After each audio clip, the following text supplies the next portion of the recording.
Good morning. Good morning. Oh, that's good.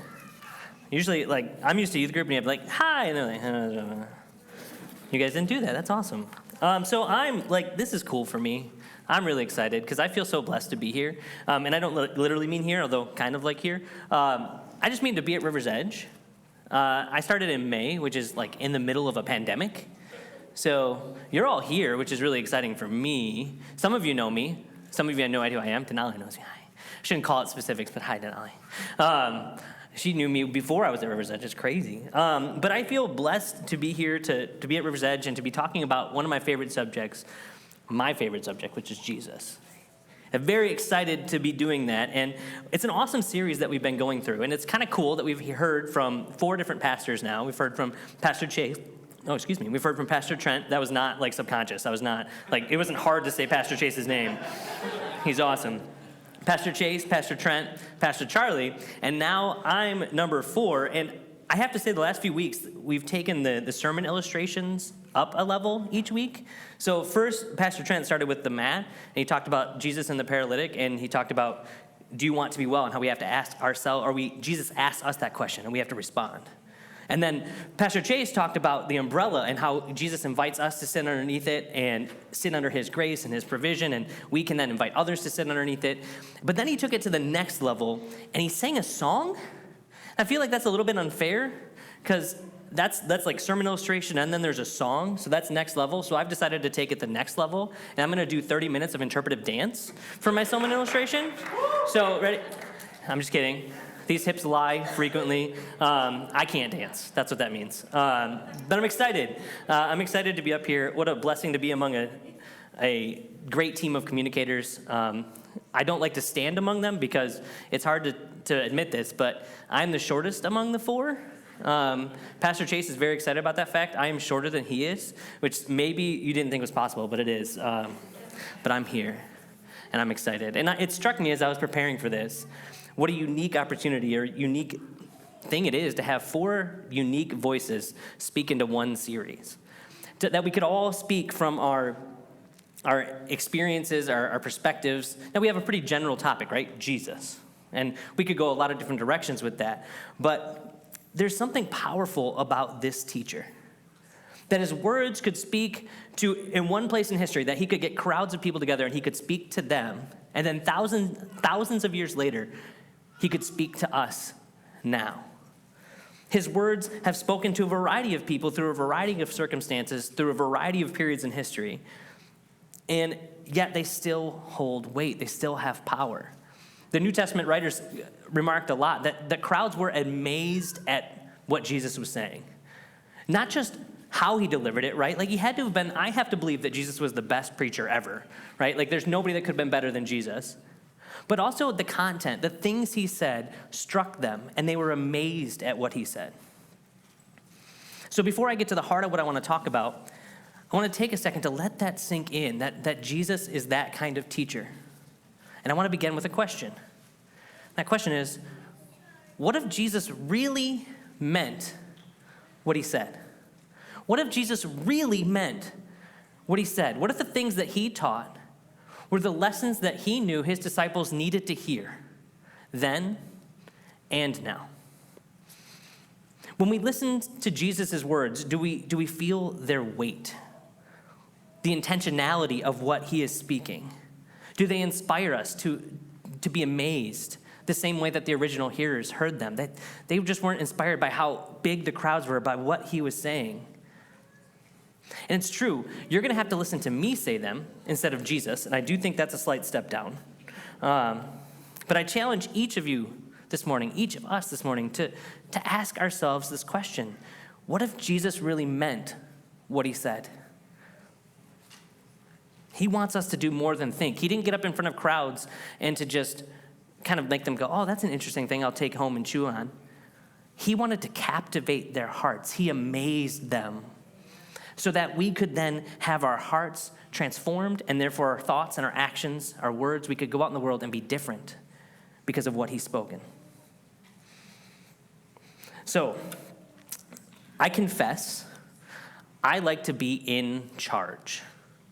I like to be in charge, and I actually think that I'm pretty good at being in charge. So much so that if there's a situation where leadership is called for, I'll just insert myself into that situation, maybe before I'm asked. I figure I'll just skip the step, and it'll be more efficient if I just take charge of a situation. Like, that's the way that I think. And that caused for me to have to learn a hard lesson, that there is a distinct difference between being in charge and being a leader. There's a distinct difference between being the one in charge and being a leader. You see, people follow leaders, right? Not just like in the grade school version following the leader, but they actually follow leaders. People who are in charge are much better at just saying, go that way. Leaders bring out the best in people and see their potential. People who are in charge usually just say, oh, this is who you are, and this is how you can help me right now. Leaders empower people to think outside the box, to pursue new ideas, to pursue new systems. Bosses, they just want things to be done their way because that's the way they know works and that's the way they're comfortable with. And leaders are interested in letting people grow their own leadership skills, become leaders so that they could then be leaders. But people who are in charge are threatened by that. They don't want other people to become leaders because then maybe they might be better than them. And then their authority, their in-chargeness, as I make up a word, would be in question. And so I think the difference is pretty clear to see. And I think as we go through, we'll see why that's important. Because leadership is often confused with power or authority. That's usually what it's equated to. It's just leadership is power and authority in a lot of our minds. Being in a position where we can tell people what to do, where we can set the agenda. Those things can be leadership, but it's not a guarantee. Having power doesn't necessarily equate to having leadership skills, right? There's a distinct difference in those things. Honestly, though, there are some people who don't really care about being leaders. They just want to be the ones in charge. That's me. I like being in charge. But it doesn't mean that I am good at being a leader. Those people, as long as they have power, as long as they have influence, as long as they have authority, as long as they get to be the one that tells people what to do or set the agenda, they are happy. And I think it's because power is a little bit like a magnet. And I joked in first service, like I would have bought it, but I feel like the magnet I would have needed would have been too expensive for like 5 seconds. So you need a magnet, and power draws people. Both the idea of power, we want that power, right? We want to be the one that has the in charge. We want to be the one that has the authority. But also, if you have the authority, you become the magnet. And people want to be around you because it's something that draws people in. And I think that's what Jesus experienced a lot. He experienced people being drawn to him because of the power and authority he had. And he used that opportunity to speak a different message to them. And that's what I want to look at today when we look at Mark 10. And it starts off saying, then James and John, the sons of Zebedee, came over and spoke to him. Teacher, they said, we want you to do us a favor. All right, so this is somebody, so there's a funny thing that I need to do for me. There's another version of the story that I think is very funny. If we can go to Matthew 20, it says, then the mother of James and John, the sons of Zebedee, came to Jesus with her sons. She knelt respectfully to ask a favor. Now, I've coached basketball for a lot of years. And I've had parents who have come up to me and asked me for more playing time for their kid. This is the first example I've ever seen of that in history, where a parent came up and said, hey, I want my kid to play shortstop. Like, that's what I think when I look at this. The mother of James and John, they came up first, and they wanted to get the attention. I just think that's funny. I'm going to call back to it a couple times, not important to my message. If you want to forget this, totally fine. I laughed about it like 3 or 4 times as I practiced. It's fine. You don't need to. It's for me. We'll move on back to Mark, literally just for me. All right, so we're back to Mark 10. So then James and John, the sons of Zebedee, came over and spoke to him. Teacher, they said, we want you to do us a favor. What is your request, he asked. They replied, when you sit on your glorious throne, we want to sit in places of honor next to you, one on your right and the other on your left. So we see they're not just metaphorically drawn to power. They wanted to be literally next to the one in power. Because the disciples had a very specific idea of how Jesus' story was going to end. They believed not in a metaphorical throne, but in an actual physical throne. That as the God's people, as God's chosen people, they had lived under an oppressive reign of the Roman rule. And they thought that somebody was going to come and they were going to liberate them politically, militaristically, and they were going to be in charge like they were before, at least have a seat of power in the world like they had been used to. And as they heard Jesus teach, as they saw him perform miracles, as their awareness of who he was in God's story became more clear, they started to identify him as the one who would lead them into the place of power once again. And they know they're not going to be the ones in charge. They know that they can't go better than Jesus, but they want to be as close to him as possible, and they want to be in charge as much as they can. They want that magnet to rub off on them a little bit. And it's because they view power and they view authority the same way that people of their generation did. Jesus clearly has influence. Jesus clearly has miraculous power. Jesus clearly has the favor of God. Surely he is the one that's going to rise up and lead the Jewish people to power once again. They've decided this is the one. And that's what authority, that's what power, that's what leadership means to these people. And yet, Jesus has a different picture in mind as we continue the story. But Jesus said to them, "You don't know what you're asking. Are you able to drink from the bitter cup of suffering I'm about to drink? Are you able to be baptized with the baptism of suffering I must be baptized with?" "Oh, yes," they replied, "we are able." Then Jesus told them, "You will indeed drink from my bitter cup and be baptized with my baptism of suffering. But I have no right to say who will sit on my right or my left. God has prepared those places for the ones he has chosen." There's a double whammy there, right? So they come up to Jesus and they have a request. They want to ask him a favor, right? They want to ask him a favor. But not only are they denied that, right? Jesus says, "I have no right to say who's going to sit at my right hand and my left hand." So like, request denied. But then he says, "You don't even know what you're asking for. Do you want to drink my bitter cup? Do you want to join me in suffering? Okay, you can have that. You can have the suffering. You can have the bitter cup, but you don't get the power." Oops. Yay. They wanted power and authority. Jesus counters with suffering. Not exactly the deal they or their mom was going for. But that is because Jesus had a different example of leadership to set. When the 10 other disciples heard what James and John had asked, they were indignant. So Jesus called them together and said, "You know that the rulers in this world lord it over their people, and officials flaunt their authority over those under them. But among you it will be different. Whoever wants to be a leader among you must be your servant, and whoever wants to be first among you must be the slave of everyone else. For even the Son of Man came not to be served, but to serve, and to give his life as a ransom for many." This is where Jesus makes a distinction that I believe is beyond important, not just if you are a leader in a official sense, but for each and every one of us to understand. That while we may be tempted to equate power to authority, or leadership to power and authority, Jesus says that leadership equals humility. That while we may want to make leadership about our position or our influence, Jesus makes it about service. Notice how the other disciples react. When they heard it, they were indignant. Have you ever been indignant before? I think it sounds fun. Indignant. It means they were angry. It means they were annoyed. It means they thought it was unfair what they were doing. And I don't think they thought that, because if they were upset with them, I think that's one thing, but they were indignant. And I think it's because they didn't have a better idea of what Jesus was trying to teach. It's not like they understood leadership and James and John were messed up. It's because they wanted to get there first. Have you ever had somebody beat you in line? Like, I have 3 kids. I'll just speak honestly. If one of my kids gets something and the other one doesn't get it, indignant. Not because they deserved it more, but they were just indignant. That's how they react. Exactly like that. It's totally fine. They get indignant. It's because they wanted the power. They wanted to be next to the magnet as much as Jesus, or as much as James and John. They didn't have a better idea of leadership. They were just mad that they didn't get to do the audition process.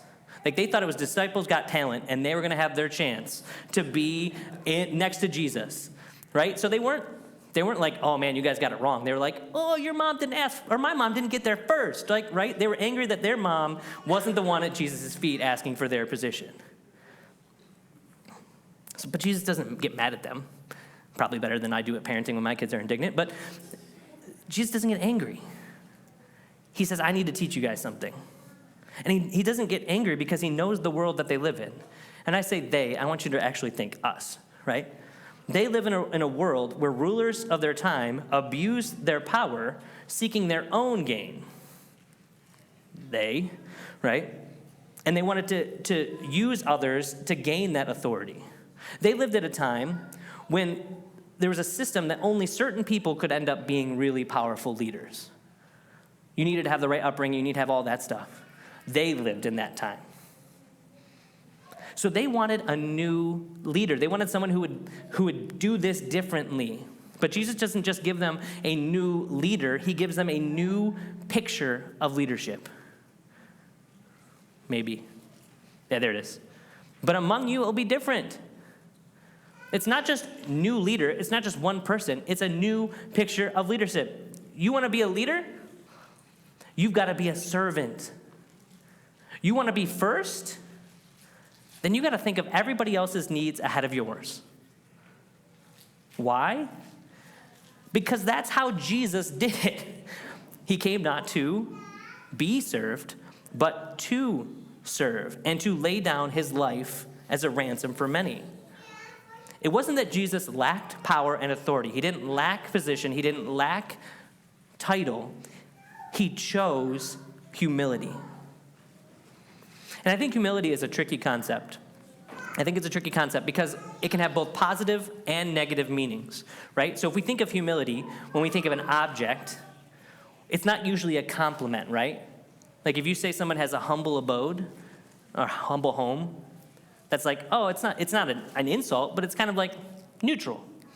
And then if you say like, Brendan has a humble beard when you compare it to Chase's, like, right? That's his is this, and mine is this. I shaved a few weeks ago. For anybody who saw me without a beard, I apologize.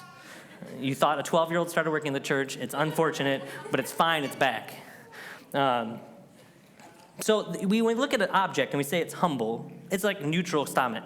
It's not special. It's not unique. It's just kind of there. But then when we describe someone as humble, now it's a compliment, right? Like if we say that person's so humble, it means they're modest. It means they don't have an ego. It means they don't blow up their own importance. It means that they're someone that we're not going to feel like, oh, I got a big head, right? Like we're okay with that. We want that in people. So an object is kind of neutral, and a person is kind of a good thing. But Jesus has a deeper meaning than modesty when he describes humility. Because Jesus doesn't minimize his own importance. Jesus doesn't say, I'm just a guy doing my thing. There are so many times where he clearly states just how vital he is to things. There are 7 I am statements in the Gospel of John that outline just how important Jesus knew he was. He says, I am the bread of life. I am the light of the world. I am the gate. I am the good shepherd. I am the resurrection and the life. I am the true vine. And then probably most famously, in John 14:6, I am the way, the truth, and the life. No one can come to the Father except through me. There is nothing about that statement that if we described humility by our earthly definition, that would scream humble. If I said, I am the way, the truth, and the life, you wouldn't go, oh, he's pretty modest. There's only 2 ways you can take this. Either Jesus had a very inflated self-view to the point of being a lunatic, or he understood who he was. He understood that he was the way, the truth, and the life. That no one could have that restored relationship with God without relationship with him. So Jesus was aware of just how important, just how valuable he was. Yet, he remained humble. And it wasn't a false sense of humility. It wasn't like he was important and he just wanted other people not to be uncomfortable, so he pretended to be less than he was. And that means that humility isn't thinking less of ourselves. Humility isn't going, well, I'm not much. Humility isn't thinking, oh, I'm no good. It's not speaking negatively against ourselves so that we can push down our ego. It's not comparing ourselves to other people and saying, oh, no, I'm not as good as them. That's not humility according to Jesus. Humility is not thinking less of yourself, but in the words of C.S. Lewis, humility is thinking of yourself less. Humility is not thinking less of yourself, it is thinking of yourself less. That's the example that Jesus gives us. Not one of pushing our own worth down, but recognizing how valuable we are to God, and yet thinking of ourselves less. Look at what he says again. But among you, it will be different. Whoever wants to be a leader must be your servant.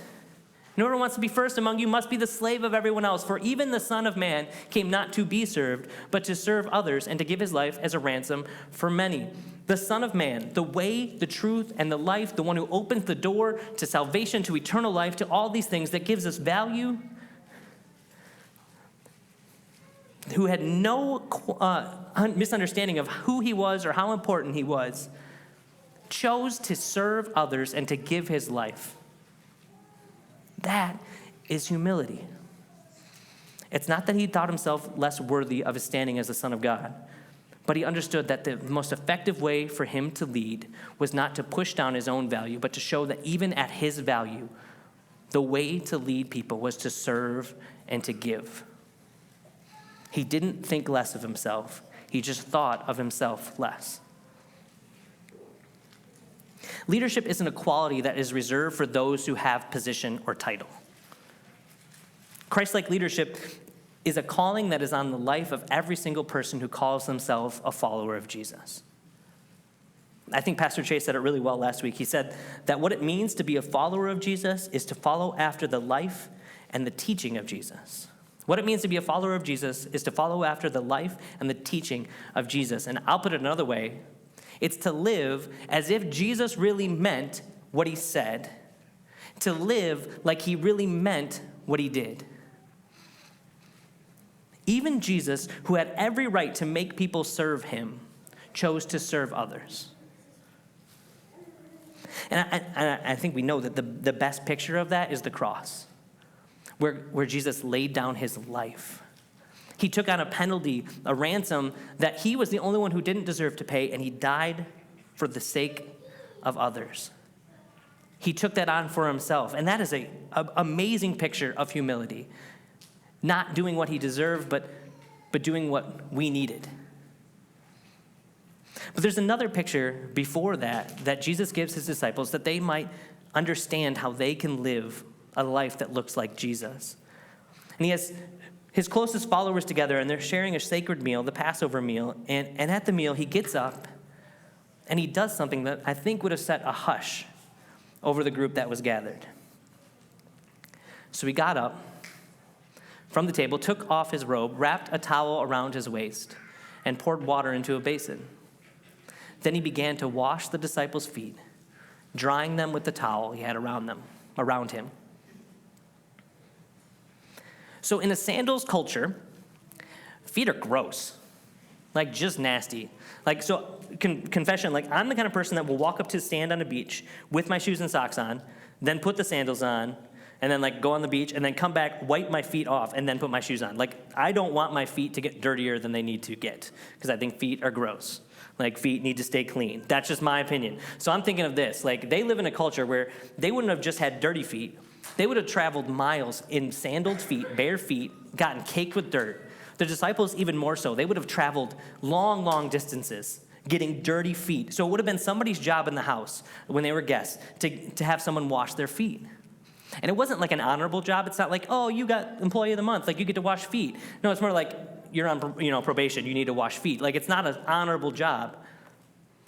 And yet, Jesus humbles himself.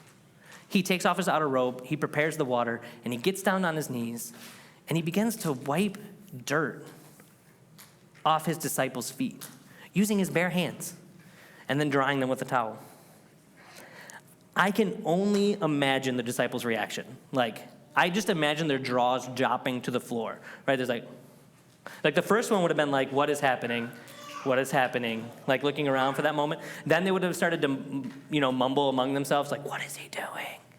And they just don't know what to do. Because they look at this guy, and they've already said, this is the Messiah. This is the one that God has promised us. He asked them, who do you say that I am? And he says, you're the Messiah, you're the Christ. You're the one that God has promised that will deliver us. And he's washing their feet. He's their great teacher. He's the one who's been in front of crowds, who has captivated audiences throughout their known world. And people are following him by the droves, and he is washing their feet. He is their teacher. He is their leader. There is no one they respect or admire more. And here he is on his knees, wiping dirt off their feet with his bare hands. It's so disorienting for one of the disciples, Peter, that he actually has an argument with Jesus. He's like, no, you should not wash my feet. And Jesus is like, well, if I don't wash your feet, you don't have a part with me. And he's like, well, then wash my whole body. And he's like, you're not getting it. Just hold on a second. We'll explain it later, right? But he's so disoriented by what's happening, Peter just can't even emotionally process this. So after he's done, Jesus sits down with his disciples again, and he explains to what has happened. It says, after washing their feet, he put on his robe again and sat down and asked, do you understand what I was doing? You call me teacher and Lord, and you are right, because that's what I am. And since I, your Lord and teacher, have washed your feet, you ought to wash each other's feet. I have given you an example to follow. Do as I have done to you. I tell you the truth, slaves are not greater than their master, nor is the messenger more important than the one who sends the message. Now that you know these things, God will bless you for doing them. Now look at this most important part. I have given you an example to follow. Do as I have done to you. So I ask again, what if Jesus really meant what he said? A lot of time, leadership is looked at like a hobby, like something that like certain people pursue. Like certain people read the book, certain people have the gifting, and certain people will do the work to become leaders. And in some cases, or in some respects, that's accurate, right? Like organizations need leaders. They need people gifted in leadership with those skills. Teams need captains. There are certain times when people bear the responsibility of decision making, of goal setting, of orienting to what the future looks like. And that kind of leadership gifting is a skill that not everybody has. That is fair. But leadership is something, to a certain level, we all practice, each and every one of us, in our homes, in our schools, in our jobs, among our friends, in our communities, in our neighborhoods. All these places we have the opportunity to practice leadership. With the exception of maybe the youngest among us. I have a 2-year-old. I'm not asking him to lead much other than his own potty training. Like that's all I want to have happen is for him to take the leadership role in me not having to change diapers. Like that's all I want. But other than that, the rest of us have the ability, the opportunity to practice leadership. Sometimes we do that in official roles. Sometimes we do that in official roles. Like teachers, you have to be the leader of your class. You have to set the agenda. You have to be the one that's directing traffic. Bosses, you got to lead your employees. Parents, you got to lead your children. But most of our leadership is done in the unofficial capacity. Because leadership isn't about calling the shots. That's what we think. But leadership isn't about calling the shots. It's about what we point people to. Remember, leading means you're out in front. It's about what we point people to. Hard question time. In our homes, are we more interested in being in charge or serving our families? Are we more interested in being in charge or serving our families? In our communities, are we more interested in setting the agenda, being the one who decides what track our communities are going to go on? Are we more interested in seeing the needs of those communities and working to meet them? leading happens whenever we have the opportunity to influence others with our lives. Whenever we have the opportunity to influence others with our lives, we are practicing leadership. How we live is leadership. Each of those moments are an opportunity to point people toward something, to guide people toward something, to show them something. So servant leadership, the kind of leadership that Jesus taught his disciples, has nothing to do with a position, and it has everything to do with a posture. We picture leaders standing in front of a crowd, captivating them, people drawn to them by the thousands, and that's a leader because people are in front of them. But Jesus says that a leader is on their knees, literally doing the dirty work in others' lives. He teaches us that humility isn't thinking we aren't worth as much as other people. It's being willing to put ourselves aside and think of what other people need more than what we need.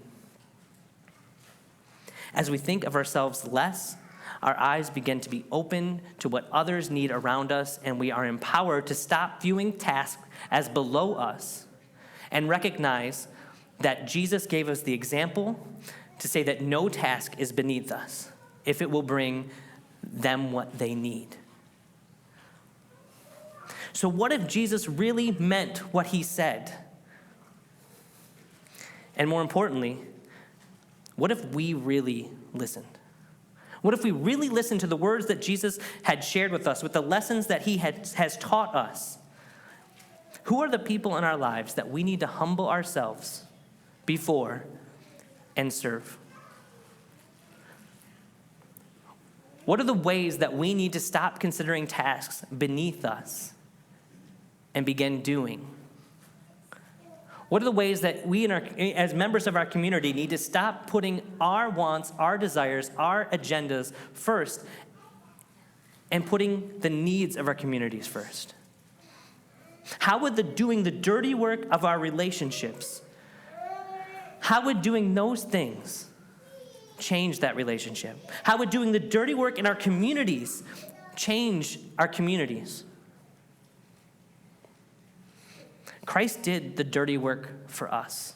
He went to the cross doing the thing that we couldn't do for ourselves, doing the thing that he didn't deserve to do so that we might remain humble, recognizing that it's not something we do of our own power, but it's only through the cross that we have access to God, that we have a new life. Christ made it so we can't brag about ourselves. We have to humble ourselves, recognizing that he saw us worth so much that he would die for us. But he gave us an example that we shouldn't do anything but get on our knees before him and before others so that we could serve. Not so that our power and authority or our influence might grow, but so that our lives might lead people to Jesus, might show him and point toward his love above all other things. As he loved us, we love others. As he served us, we serve others. Let's pray. God, we thank you for your son. We thank you that you gave him to us. And Jesus, we thank you that you willingly took your life to the cross, that you willingly laid it down for the penalty, the price, the ransom that needed to be paid so that we might live again. Lord, I pray that you would help us stay humble in that fact, that it's not something we do in this life of our own power, but it's something that was done for us. Lord, that we might have a posture of servant. Lord, not a posture that says we don't think we're worth anything. God, you have showed us just how much we were worth. Lord, but that we would have a posture that says we are willing to humble ourselves before all and serve where the needs are. That there's no task below us. There's no person, there's no need below us, because there is nothing below what you would do for us. Lord, as you have done for us, help us to do for others. Lord, in our homes, in our communities, in our schools, in our jobs, give us eyes to see the opportunities to think of ourselves less and think of the needs of others more. So that, not so that people would view us better or our egos would grow, Lord, but so that we would be changed and point people toward you, God, so that your influence, your hold on our lives, on the lives of those around us, the communities around us, God, would grow. Lord, we do this for your honor, for your glory. And we ask all these things in Jesus' name. Amen.